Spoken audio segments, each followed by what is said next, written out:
L'audience est ouverte, veuillez vous asseoir. Donc Sandrine et mademoiselle Céline, dossier numéro 9, madame la secrétaire. Merci. Alors, bonjour madame, vous êtes Sandrine. On vous reproche d'avoir, le 4 juin 2008, volontairement exercé des violences sur Cécile. Donc vous, madame? Oui. Ces violences ayant entraîné une incapacité totale de travail de plus de 8 jours.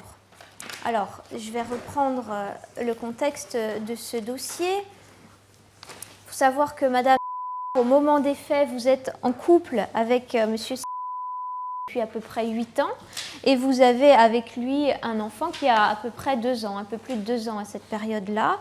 Et vous savez déjà depuis quelques mois que votre compagnon a eu une relation avec une autre dame, avec vous, madame.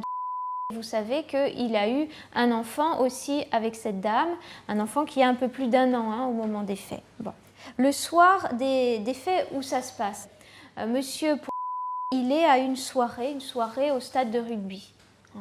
Vous décidez de l'y rejoindre à cette soirée, mais à l'improviste en fait. Il n'est pas au courant que vous allez venir. Vous y allez. Bon. Sauf que madame aussi, elle y va à cette soirée. Donc, ça ne vous plaît pas forcément de la voir là. Et à un moment donné, vous souhaitez avoir une explication. Et monsieur, il vous regroupe. Et puis, tous les trois, vous avez une discussion. Alors, vous avez expliqué chacun. Peut-être que madame, selon les témoignages, a laissé entendre que ce n'était pas complètement terminé avec monsieur. Vous ne compreniez pas ça. Monsieur était entre les deux, un peu mal à l'aise. Et à un moment donné, madame, vous vous êtes approché de monsieur pourquoi en fait? Pour le prendre dans vos bras? Pour qu'il, lui, vous prenne dans ses bras? Dans un premier temps, je ne comprenais pas parce que moi, j'étais conviée à cette soirée. Lui-même m'avait invitée. Donc, je ne comprenais pas après la confrontation, le fait que lui souhaite qu'on soit confrontés tous les trois. J'avais du mal à saisir. Oui, je me suis approchée de lui pour comprendre exactement ce qu'il souhaitait. Par là, je ne comprenais pas. Donc, voilà. Oui. Rien de plus. Vous dites dans votre plainte, je me suis approchée de pour qu'il me prenne dans ses bras et pour qu'il m'explique ce qu'il se passait. Exactement, parce que je ne comprenais pas du tout le fait qu'il souhaite une confrontation alors qu'il savait pertinemment, lui, ce qu'il en était depuis plusieurs mois, quoi. Bon. Voilà. Et comment vous réagissez, madame? Vous voyez madame s'approcher de monsieur? En fait, c'est un geste réflexe que j'ai eu, je sais pas l'expliquer. Enfin, disons que mademoiselle avait tenté de gifler une première fois, donc il le dit, oui, hein. Donc, et je la vois se rapprocher à nouveau et j'ai eu ce geste malencontreux de vouloir la repousser à ce moment-là. Vous l'avez repoussée. Vous l'avez repoussée comment? Comme ça? J'ai repoussé, oui, avec du plat de la main, en fait. Avec oui. Une main, 2 mains, pour rappeler? Ça a été très vite. À vrai dire, à ce moment-là, je ne sais pas vraiment si. Je pense que j'ai dû la pousser à l'épaule. Enfin, oui. Je ne saurais pas dire. Vous rappelez-vous comment elle vous a poussé? Oui, ça a été très vite. Avec les 2 mains, mais d'une force tellement. Je dirais même limite extrême que je suis tombée en arrière en fait et ma tête a tapé contre le sol dur du. Voilà. Et après j'ai perdu connaissance. Oui. Vous avez dit, madame, dans votre audition, c'est vrai que j'ai été brusque, j'étais énervée, le geste était certainement brusque. C'est ça? Oui, disons que. Est-ce qu'il est possible de rappeler, de revenir un petit peu sur le contexte? Le contexte, malheureusement, on va pas revenir sur le comportement de monsieur. Ça, c'est sa vie. Il y a des points quand même, par rapport aussi à mademoiselle, des points à préciser. Déjà, je voudrais m'excuser de ma difficulté à m'exprimer, parce que je dois dire que depuis cette histoire, j'ai perdu le sommeil. Oui. J'ai été extrêmement choquée par toute cette histoire. Et malheureusement, ça n'est pas reconnu par la justice, ce genre de traumatisme. Donc, Donc effectivement, je vivais depuis 8 ans avec cette personne. Et donc je suis tombée enceinte de monsieur le 5, au mois de juillet 2005, pardon. Et donc elle précise qu'elle était déjà depuis 6 mois avec Oui, mon mais conjoint. ça, madame, non, on ne va pas rentrer là-dedans. Alors, Ça n'a pas de rapport ça- avec l'infraction.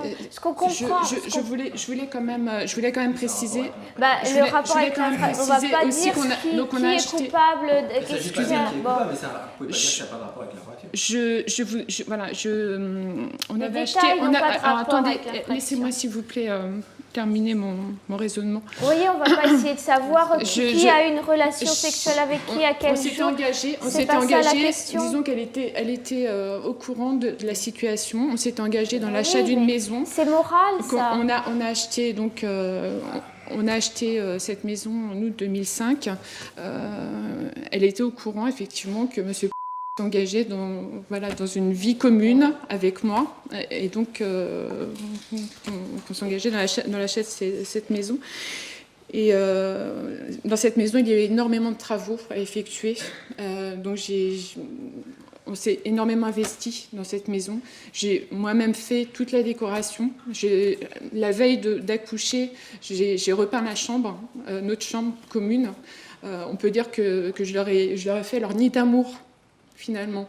Voilà, c'est moi qui leur ai... Et cette jeune femme donc, a attendu tout ce temps pour se déclarer à moi. Alors qu'elle savait, elle connaissait la situation, elle savait très bien qu'on est engagé dans cette maison et que... Tout ce que je vous demande, Madame le juge, c'est de me rendre ma dignité, s'il vous plaît. Je vous l'ai dit, madame, ça ressort de la morale, et ça, c'est pas dans le code pénal. C'est la conscience de chacun. Peut-être que vous trouvez que c'est complètement immoral, ce qu'elle a fait, ce que monsieur... J'ai été humiliée, Mais c'est pas une infraction pénale. Je reconnais que j'ai eu un geste malencontreux. Auparavant, je tenais à préciser qu'elle était venue plusieurs fois à notre domicile. Ses parents même, j'ai cru rêver, ses parents sont venus chez moi. Les parents de cette jeune femme sont Pour ma venus. défense, excusez-moi, monsieur m'a demandé de rester lorsqu'il m'a annoncé qu'il allait être papa parce qu'il ne souhaitait pas. Donc c'est pour ça, si on veut rentrer dans des... oui. on en a pour la matinée, voire la mais journée, je pense On pas. vous a menti, mais Non. vous croyez Non, c'est mais dire, on est il vous encore a ensemble menti. à ce jour-là, mademoiselle Hervé. Non, se alors marier, vous n'allez mais- pas adresser entre vous Mais oui, ici c'est à pour ça. l'audience, c'est pas le lieu. C'est pas le lieu et c'est pas le but. Je suis toujours avec monsieur pour ma défense à ce jour. Voilà, Nous souhaitons nous nous vivons marier. ensemble. Donc, vous voyez, Tout à fait. non, on vit pas encore ensemble. C'est pas encore fait, mais c'est très prochainement ce qui va être fait. Donc, si on va pas épiloguer, on n'est pas là pour ça. Je suis pas là pour ça non plus. Vous voyez, je me doutais un petit peu de ce que vous alliez dire, mais je pense pas que Non, ce vous soit ne le vous lieu ni adressez l'endroit. pas entre vous. Oui. Je Ne comprends lui bien. dites pas. Ce que je voulais dire, c'est que vraiment, j'ai l'impression d'être accablée. J'ai l'impression que... je ne sais pas, d'un acharnement quelque part. Pourquoi je reconnais effectivement ma faute, le fait d'avoir, c'était un geste réflexe, la conséquence aussi peut-être de toute cette douleur, enfin de toute cette souffrance que j'avais eue précédemment. Donc je reconnais tout ça. Maintenant, je trouve que c'est cher payé. Et ce que je voudrais vraiment, c'est retrouver ma sérénité pour mon fils. Surtout, je pense à mon fils. J'ai l'impression d'avoir perdu 2 ans de sa vie avec toute cette histoire, tous ces soucis que ça m'a occasionné. Et, Il vit avec vous, votre fils? Oui. Il voit son papa de temps en temps? oui, Les un week-ends? week-end sur 2. D'accord. Alors, on va revenir sur les blessures parce qu'on ne l'a pas dit. Le premier certificat médical mentionne 45 jours d'incapacité totale de travail. Le médecin a constaté une commotion cérébrale, des céphalées avec cervicalgie. Un scanner cervical a été fait. Il n'y a pas de lésion osseuse visible, mais il y a une entorse grave du rachis cervical. Et madame, vous aviez été entendue quelque temps après les faits. Vous aviez expliqué qu'il y avait toujours des séances de rééducation. Est-ce que vous pouvez nous dire combien de temps ça a duré, où vous en êtes? Alors la rééducation au niveau de la kinésithérapie, ça a duré plusieurs mois. Ça a duré même jusqu'à encore début de cette année. Là, je vois encore un ostéopathe de temps en temps, mais la kinésithérapie est terminée. D'accord. Madame, votre situation personnelle, on l'a évoquée en partie, donc vous vivez avec votre fils. Désormais, vous n'avez jamais été condamnée par un tribunal? Non, je ne suis pas quelqu'un de violent, Madame le juge. Je suis enseignante. Voilà. Je pense que la maîtrise de soi est une qualité essentielle pour quand on exerce ce métier. Donc non, je ne suis pas quelqu'un de violent. Donc vous êtes enseignante, vous avez des ressources de quel ordre? 1500, aux alentours de 1500 € par mois. Y a-t-il des questions à poser du côté de la partie civile? Non. Madame le procureur? Pas de questions, Madame la Présidente. Maître? Oui, madame. Oui. la présidente. J'ai une question à poser à madame. Oui. Vous avez indiqué, madame, que vous aviez été conviée à cette soirée par monsieur. C'est tout à fait exact. Mais vous avez oublié de dire que monsieur vous avez dit, avant que vous n'arriviez à cette soirée, que madame sa compagne était présente. Et c'est exact. Non, c'est pas exact. Ce n'est pas exact. Non. Monsieur dans sa déclaration dit... Je sais, mais il me l'a dit, maître. Alors, il m'a change dit d'avis? qu'il avait menti parce qu'à ce moment-là, il vivait encore avec mademoiselle les choses... Oui, quelques mois après, il a quitté mademoiselle pour vous. Enfin, c'est elle qui a abandonné la maison pour que vous puissiez vous y installer éventuellement avec lui. Donc, ce qu'il dit là, il faut... Donc, c'est un faux témoignage. De sa part. Il y a des choses qui sont fausses. Je confie. Attendez, c'est un faux témoignage de sa part. Quand il dit « J'ai essayé de prévenir Cécile du fait qu'il y allait avoir un conflit », bon, il y a une faute de français, mais avec mademoiselle R. Cécile m'a dit que cela n'était pas grave et qu'elle venait quand même. Ça, c'est inexact. C'est inexact. Et D'accord. de plus, si ça avait été vrai, c'est pas lui qui nous aurait confrontés tous les trois. Hein. Et quand il dit que vous avez tenté de le gifler, c'est exact, madame? Non, à aucun moment j'ai levé la main ni sur mademoiselle ni sur monsieur. Je me suis approchée de lui en effet pour être face à lui, pour pouvoir savoir exactement où allait mener cette confrontation, mais à aucun moment j'ai levé la main sur qui que ce soit. Vous le savez, madame le procureur de la République aussi, monsieur a entendu par un enquêteur qui n'est pas celui qui entend madame et il s'exprime avant elle. Hein. Oui, bah écoutez. Donc, je reprends, j'ai expliqué devant toutes les deux la situation et ma position, ce qui m'a valu d'éviter une gifle de madame. Non, vraiment... Donc ça, c'est inexact. Alors, et vos déclarations à vous, elles sont exactes, madame? Bah écoutez, oui. Parce que quand il nous dit qu'il explique la situation devant toutes les deux et Oui. qu'il évite une gifle, Oui. ça paraît assez cohérent avec votre déclaration. Non. Quand vous dites, Sandrine m'a également dit, s'en fout de toi et de... C'est votre fille, avec monsieur. Oui, tout à fait. D'accord. Et quand vous dites également qu'à votre réveil, vous dites vous êtes inconsciente et qu'après vous avez... madame voulu vous donner des coups de pied alors que vous étiez inconsciente? J'ai pas dit que j'étais inconsciente, j'ai dit que j'avais perdu connaissance en fait à la chute. Monsieur... Perdu connaissance, ça veut dire Voilà. être inconscient. Voilà, mais à un moment donné, quand j'ai ouvert les yeux, j'ai bien vu ce qui se passait autour de Oui, moi. qu'est-ce qui se tout passait de suite- autour de vous? Il y avait monsieur donné mademoiselle et ensuite il y a les pompiers qui sont arrivés pour venir me Parce que chercher. personne d'autre ne décrit ça et monsieur dit le contraire. Oui, bah écoutez, j'en suis fort désolée. Ah, vous pouvez peut-être. J'ai aucun souci avec ma déclaration et avec ce que je viens de dire. Je pense. J'ai pas d'autres questions, madame. Merci. Qu'est-ce que vous voulez dire, madame? Non, je suis choquée. Moi aussi. Je suis vraiment choquée de constater qu'il puisse y avoir des gens de si peu de morale. C'est tout. La morale n'intéresse pas le tribunal. Oui, je sais que... Bon, mais c'était simplement malheureusement, mais bon. Effectivement.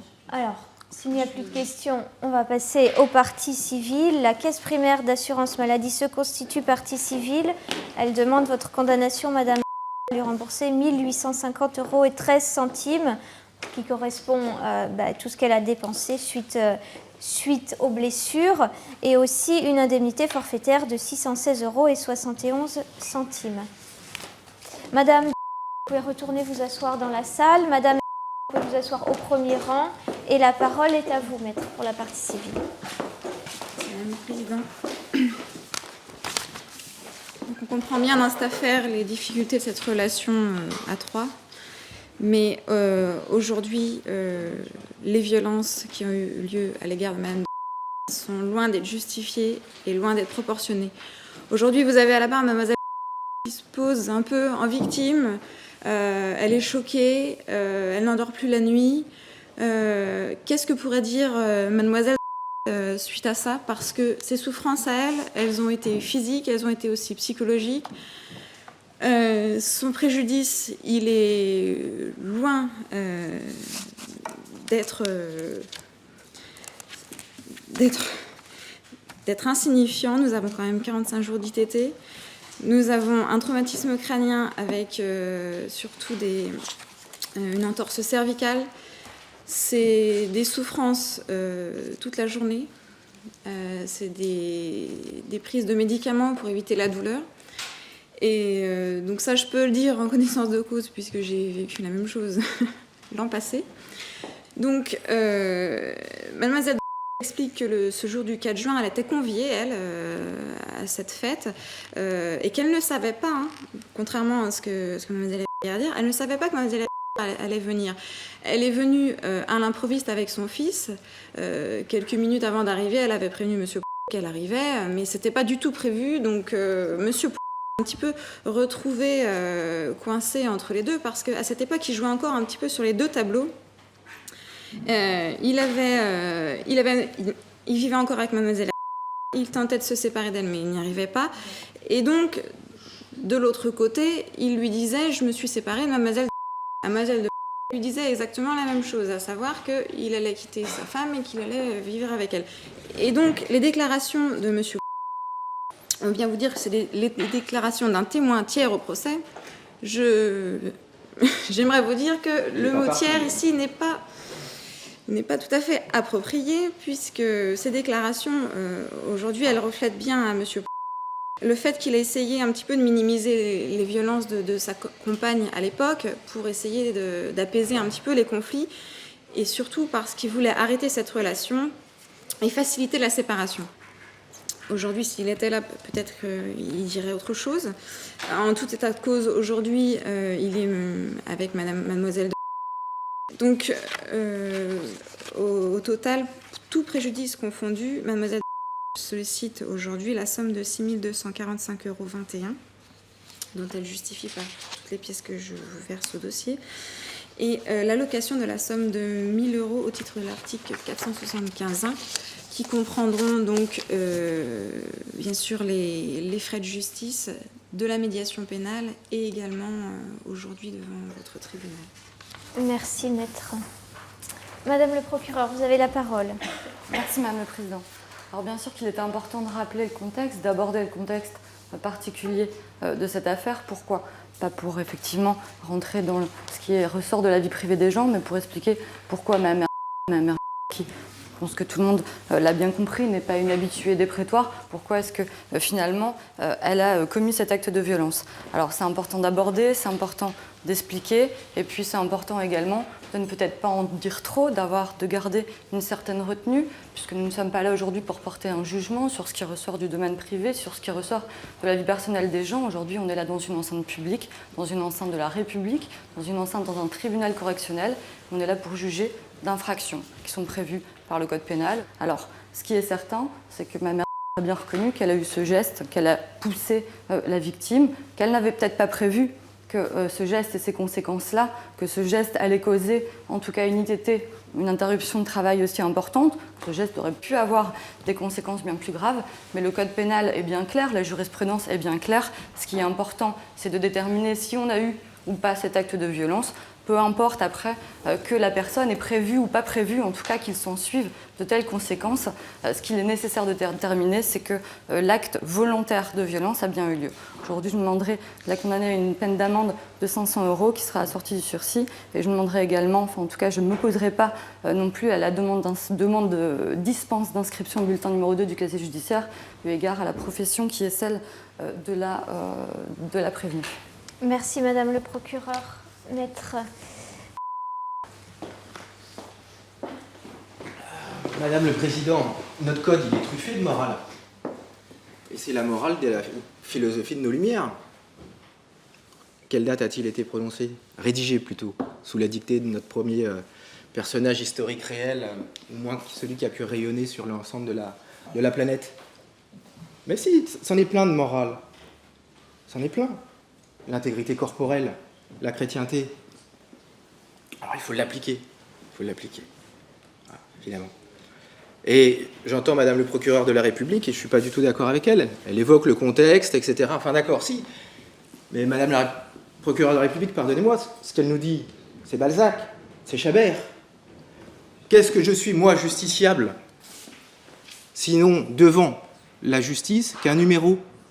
Parce qu'on ne s'intéresse pas à moi, on ne veut pas savoir qui je suis, on ne veut pas savoir ce que j'ai fait, on s'intéresse justement à savoir le fait et le droit. Le fait et le droit, une relation désincarnée, déshumanisée. Je suis devenu aux yeux de la justice un numéro. Je vais répondre d'abord à la partie civile. En Corse, on fait voter les morts, et j'ai un confrère ici qui fait parler un absent. Monsieur. Alors pour monsieur, tous au clair sur les possibilités juridiques de chacun. Il a déposé. Il dépose en gros 20 jours, 3 semaines après les faits, pour lesquels ma cliente est poursuivie. Or, le soir des faits, à 22h30 je crois, il est au chevet de madame à l'hôpital. Mais 3 semaines après, selon madame et son conseil, il déposerait contre elle, pour, 6 mois après, vivre avec elle. Et on le fait parler, on lui attribue des paroles qu'il ne peut pas soutenir, alors qu'on pouvait parfaitement le faire citer ici, s'il avait eu du courage, cet homme, le faire citer comme témoin, et c'est pas aujourd'hui madame qui va nous dire ce que aurait pu nous dire s'il était venu. Elle est partie civile, qu'elle le fasse citer. Elle vit aujourd'hui avec lui. Oui, il y a un partage de faute. Mais il n'y a pas un partage de faute parce que quoi? Parce que moi, Sandrine, j'apprends l'existence de cette dame et de cet enfant lorsque cette dame vient à la maison solliciter mon conjoint, mon concubin, pardon, pour aller chercher un cadeau d'anniversaire pour les 1 an de leur enfant. C'est comme ça que j'apprends l'existence de cette dame. C'est évidemment madame qui suit la présence de cette dame. Mais c'est pas elle l'intruse. L'intruse, c'est madame. Elle veut pas d'explication de la part de madame. Elle veut une explication de la part de monsieur. Les dames sont réunies à l'initiative du monsieur et lui donne ses explications à madame. Et celle-ci n'entend pas, ne veut pas les entendre et ne les accepte pas. Et là, on se rapproche de notre matière. Elle ne veut pas les entendre, nous dit, elle a essayé de me gifler. Et après, il n'y a que madame pour dire, je me suis approché de lui après avoir tenté de le gifler, ça s'est voix. Je me suis approché de lui pour le prendre dans mes bras ou l'embrasser. Il n'y a qu'elle pour dire ça. Ses intentions, elles ne sont, selon, peut-être qu'elles sont vraies, sincères, j'en sais rien, mais elles ne sont connues que d'elle. Elle voit s'avancer vers lui cette dame, et à côté sa compagne, la voit s'avancer aussi. Ce qu'elle a vu avant, c'est quelqu'un qui recule devant rien, tellement on l'a vu ici, elle est à l'aise dans sa situation. Cette dame qui est tout à fait à l'aise dans la relation, elle nous dit, voilà, moi je vais aller vers lui par l'embrasser. Et les autres, ils ne voient pas ça. Madame, elle voit une dame qui est à l'aise, qui est l'intruse, elle attend pas d'explication face à face de dame à dame, elle attend que son mari soit courageux et fasse et tranche. À cette époque-là, elle espère que ça sera pour elle. Mais elle attend au moins qu'il ait le courage de trancher. Et on ne voit pas du tout dans cette procédure d'inimitié ou de ressentiment. Elle subit, juste. Et là, vous me voyez venir. Évidemment, je suis sur 122.5. Évidemment, je suis sur 122.5. J'ai peur. De quoi j'ai peur, j'en sais rien. 3 semaines après, quand je suis entendu par les policiers, j'essaye de reconstruire ce qui a pu se passer. Et elle nous dit aujourd'hui, effectivement, j'ai eu un réflexe. Possiblement, je ne voulais pas qu'elle touche. Possiblement, j'avais peur pour lui parce qu'il venait d'essuyer une gifle. Elle pense protéger son mari. Et là où, je peux le dire, au sens juridique de 122.5, on est dans la légitime défense, je m'approche, je te repousse, quel est le geste le plus naturel? Où est la disproportion? Et lui dit, elle vient vite. Eh bien, je pousse vite. Et peut-être qu'il y a du moral, c'est-à-dire que vous pouvez, avec la crainte d'approcher son mari, vous pouvez lier évidemment cette légitime défense, et aussi, je le dis, je le plaide, cette femme qui veut plus qu'on touche à son mari, tout simplement.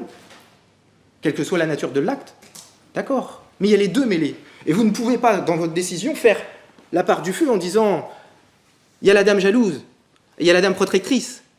Cette femme, c'est les deux à la fois. C'est les deux à la fois, c'est évidemment les deux à la fois.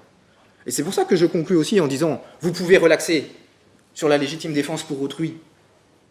C'est d'abord votre décision que de retenir une personne dans sa complétude. Vous retenez simplement, je crois qu'est-ce qu'elle nous a dit, j'aimerais qu'on me restitue un peu de dignité. Voilà, un petit peu de dignité. Merci, maître. Madame Crochet, est-ce que vous voulez rajouter quelque chose qui n'aurait pas encore été dit?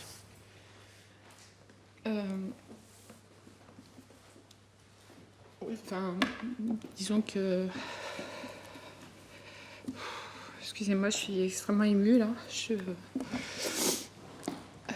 me demande ce que je fais ici, sincèrement.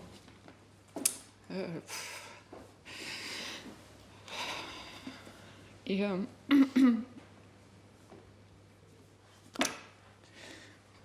je m'en remets à vous pour le jugement, mais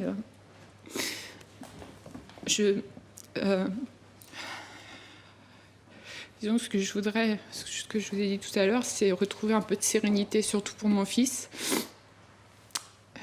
Et je pense qu'effectivement, le fait d'être rendu coupable de ça, et puis d'avoir à payer quelque chose à ces personnes-là qui sont, disons, qui se sont jouées de moi, on peut dire ça comme ça. Je pense que pour moi, ce serait extrêmement douloureux et difficile à vivre. Voilà, je veux que vous sachiez. Merci, madame. Merci. Alors, merci. Au vu des différentes demandes qui sont faites, la décision est mise en délibéré. Elle sera rendue le 19 mars 2010 à 9h.